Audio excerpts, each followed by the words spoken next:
So we've been talking this lecture about sort of the different questions that healthcare policies needs to answer and sort of the benefits and costs, the trade-offs in these different policies, right? How do they balance health, wealth, equity, and liberty?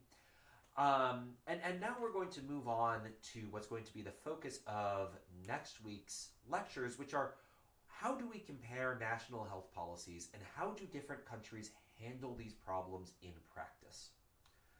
So there are three sort of main health policy models that most developed countries, they basically follow one of these models.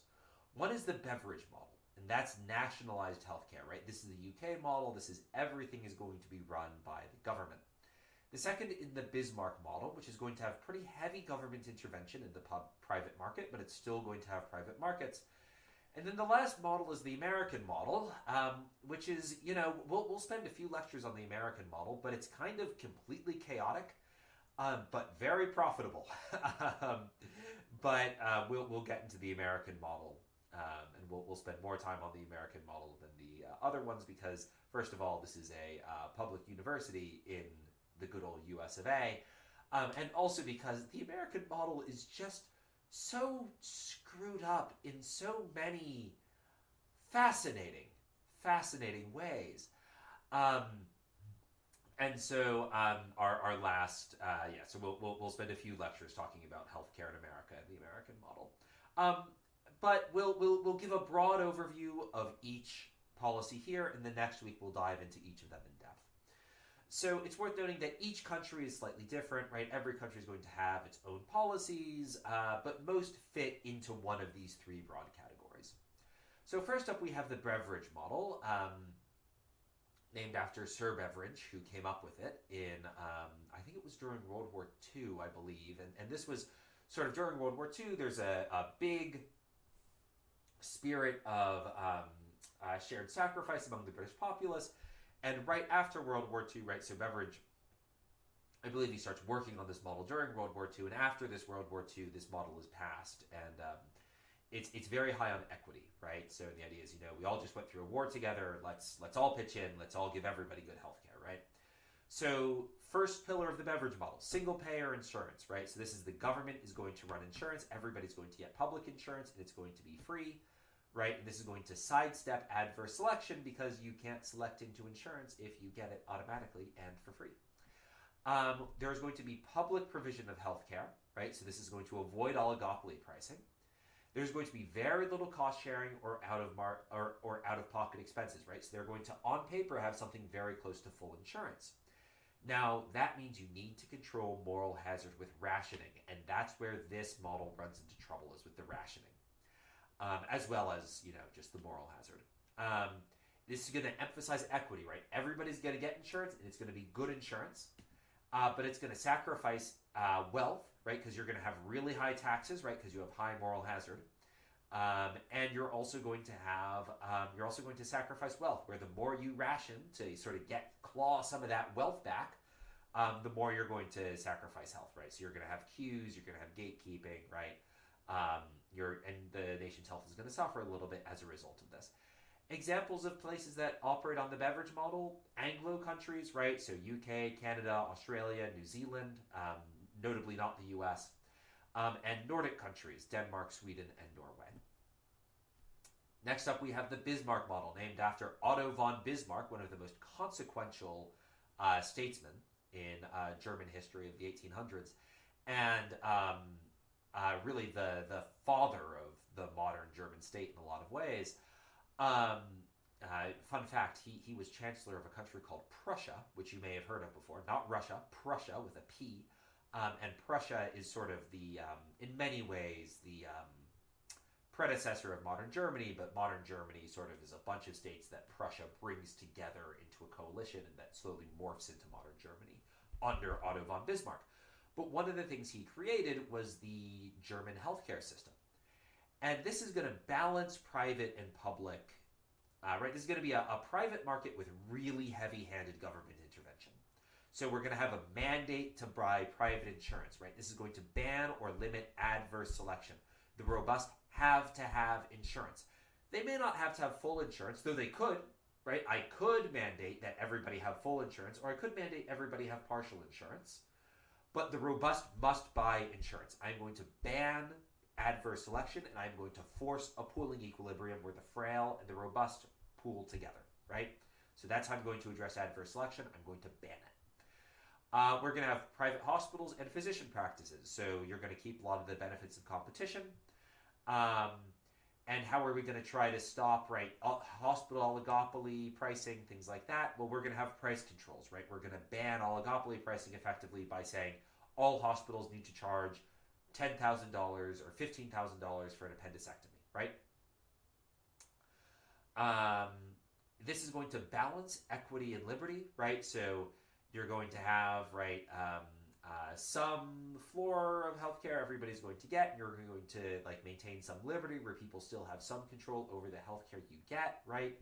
But this is going to sacrifice health and wealth through price controls, right? Where if you get the price controls wrong, everything's going to get screwed up. And that's a real cost, right? Price controls are really hard to get right. So that's not just an academic, well, if Germany happened to screw up the price controls. No. Germany does not have a single price control that is correctly set. They may have some price controls that are close to being correctly set, but none of them are correctly set. They are all wrong. The question is, how wrong are they, right? You're never going to be able to price something exactly correctly in all scenarios. The question is, how close are you to correct, and how close can you get, right? There is always going to be inefficiency created by these price controls in practice.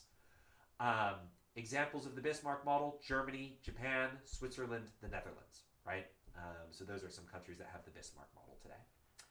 Then last, and depending on who you ask, either least or certainly not least, we have the American model. So there's going to be no insurance mandate, right? You're going to have employer-sponsored insurance as one of the few controls you have against adverse selection. Post-Obamacare, insurance providers are going to be highly regulated.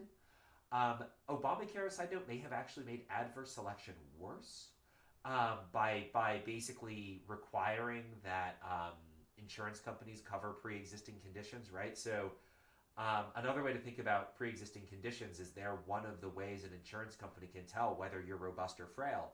And Obamacare said you can't discriminate based on pre-existing conditions, meaning basically that insurance companies lost one of their primary methods to distinguish between robust and frail customers, which is going to make adverse selection worse, right? Because adverse selection doesn't happen if the insurance company knows everybody's robust or frail status, right? Because if the insurance company knows how likely you are to get sick, they just charge you fair and full insurance for that, right? Or maybe fair insurance. Full insurance might be too much because of moral hazard. But if the insurance company doesn't know how likely you are to get sick, then adverse selection might occur, right? Where they're going to charge an average price and the healthy people may not want to pay that price. And so the American model is going to have serious problems with adverse selection. We have private hospitals and private physician practices. There are public hospitals, right? We have a mix, but most hospitals are private and lots of physician practices. Private does not necessarily mean for-profit, right? We have for-profit hospitals and non-profit hospitals. Private just means not run by the government. And then we're going to have public insurance for the elderly. That's going to be Medicare. And for the poor, that's Medicaid. And this is going to focus on liberty, right?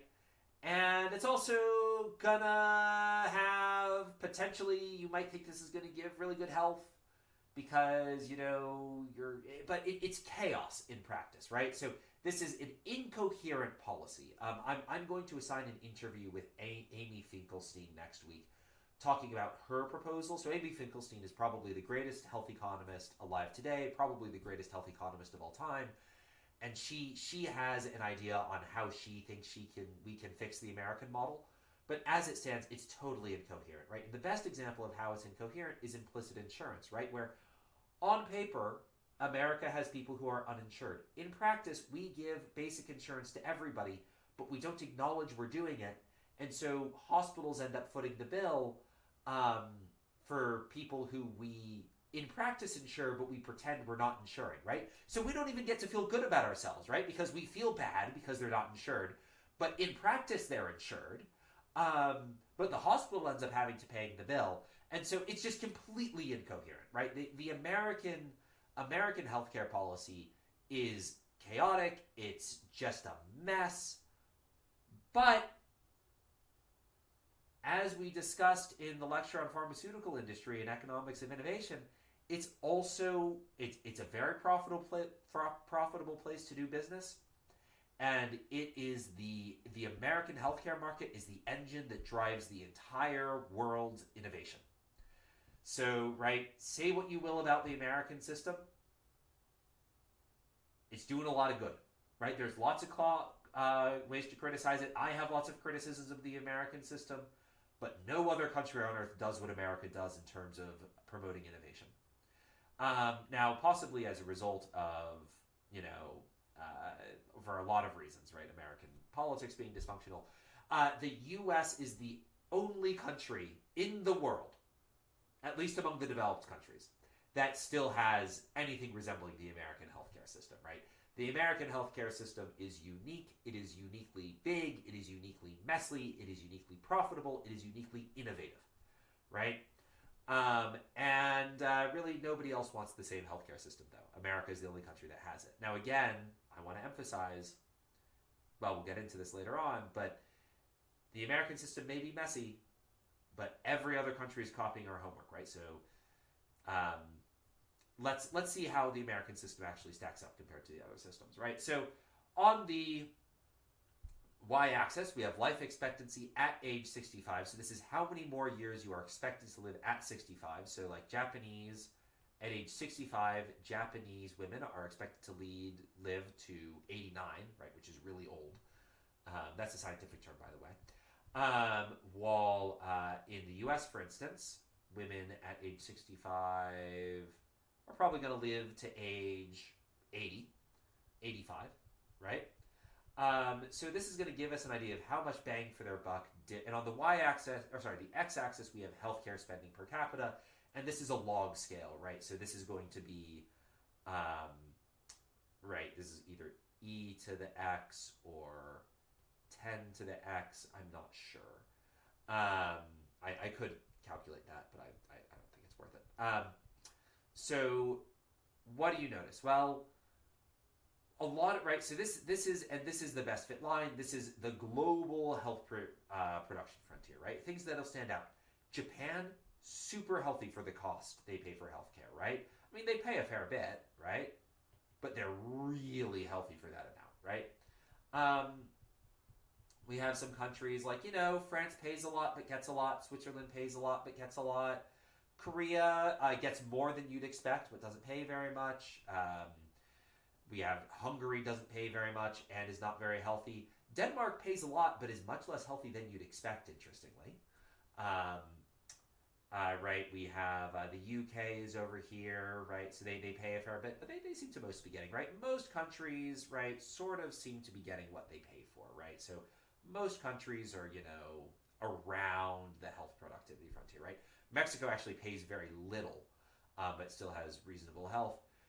And you may have noticed one country I did not circle there is the US, which pays way more than everybody else, right? And is going to be much less healthy than, any country up to Denmark, which is going to pay, Denmark pays much less in healthcare than the US does.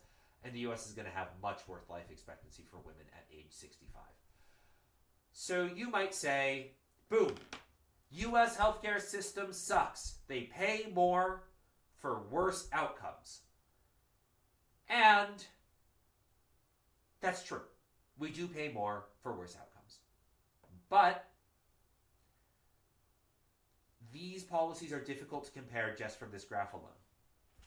So one problem in the US is our lifestyle is notoriously unhealthy, right? The average American, I believe, spends twice as much time in the car as the average European does, right? We drive, we live in suburbs. We eat food that is terrible for us, right? So I do not like candy in the US. I find it way too sweet. I love candy in Europe. I go to Europe and I just got from a conference I was presenting at in Marseille in the south of France. They have these delicious almond candies. And I am, my biggest disappointment about that vacation is I did not try these earlier because I got some in the airport as I was leaving. These are these are almond candies that Marseille is famous for, that the south of France is famous for. And I ate an entire package of 24, and these are good sized candies, in one sitting. They were so good. They're not very sweet, right? And right, just compare right this French almond candy to American candy, right? And American candy is going to be mostly pure sugar, maybe some chemicals, right? The French candy was not very sweet. It had a lot of almonds in it, right? It actually didn't have milk. It was gluten-free, dairy-free, which I appreciated. I can't have gluten, can't have dairy. I am medically lame. But you know, like French candies healthier than American candies, right? And so Americans, right, we're really obese. We have big problems with weight in this country, right?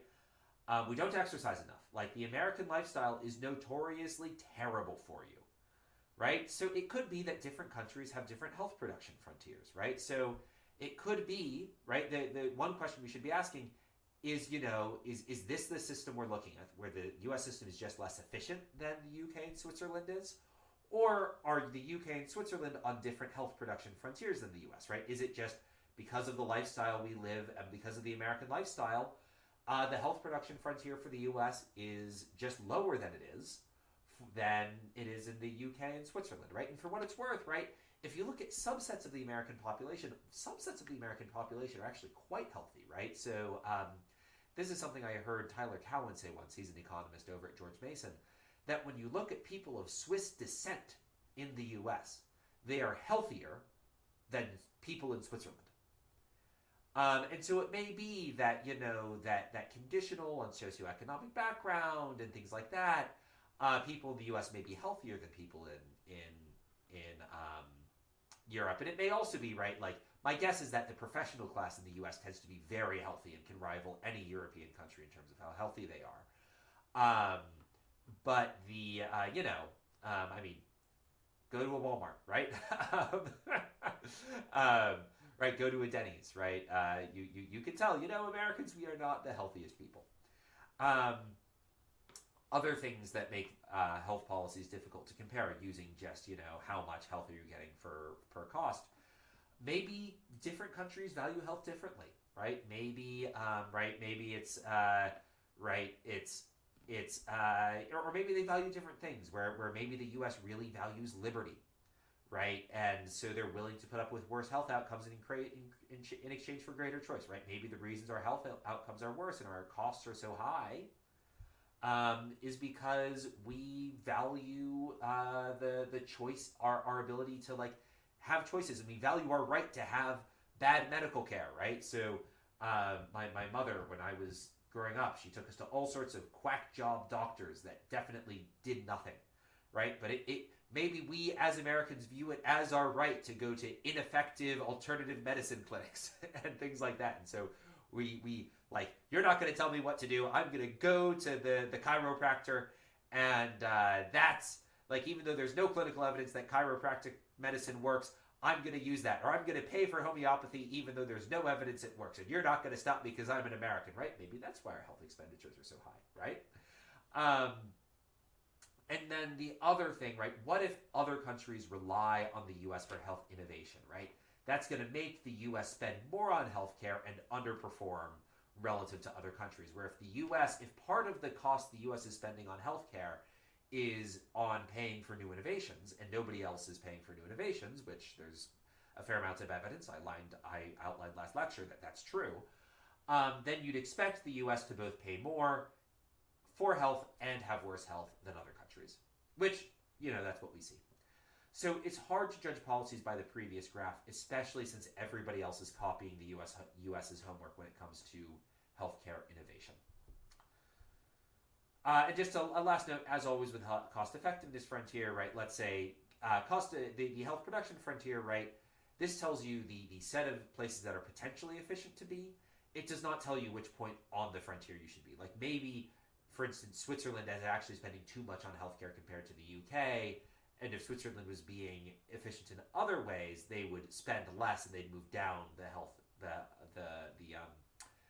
health production frontier. They'd move along it down to where the UK is. But right, just because a point is on the health production frontier does not mean it is the optimal point for that society. Right, maybe the UK actually wants to be up here, but for various reasons it's having political trouble raising taxes. So, in conclusion, government policy can address some problems. It cannot address every policy at once. And government policy is all about trade-offs, right? So, as an example, right? So, public insurance eliminates adverse selection, but can prevent the market from addressing moral hazard. And then, if you want to address moral hazard by rationing, this is going to reduce healthcare available to citizens, right? And then lastly, U.S. policy is a basket case. It's just a mess. It's unclear whether that's a bad thing. It definitely has downsides, but it's difficult to say the U.S. actually, definitively has the worst care of any country. All right. Sorry for getting the lectures up a little late this week. But next week's lectures are, if I were you, I'd be excited. We're going to talk about the healthcare systems in practice. We're going to talk about, do a deep dive into the Beveridge system, the Bismarck system, and especially the American system. We're going to talk about Medicaid. We're going to talk about Medicare. We're going to talk about Obamacare.